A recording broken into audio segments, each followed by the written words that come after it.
Ces assises, elles sont pour nous l'occasion de partager ce que nous faisons avec l'ensemble des collectivités des deux territoires des Yvelines et des Hauts-de-Seine.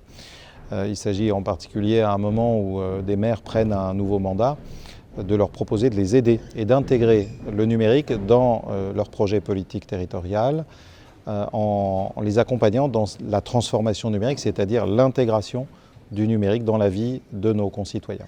Le bilan de cette journée est très positif. Dans cette période très compliquée d'un point de vue sanitaire, plus de 400 personnes se sont déplacées ce matin, ont confirmé leur intérêt, ont participé aux tables rondes.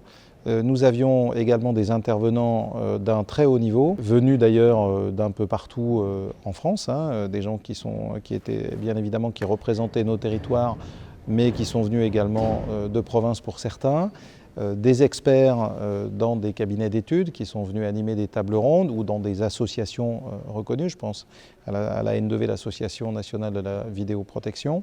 Et en fin de cette journée, je vois deux signes particulièrement positifs. D'abord, le nombre de remerciements qui ont été faits par les participants, qui ont reconnu le caractère utile et essentiel de cette rencontre, et puis le rendez-vous que nos deux présidents nous ont donné en disant il faut maintenant que ces assises deviennent un rendez-vous régulier.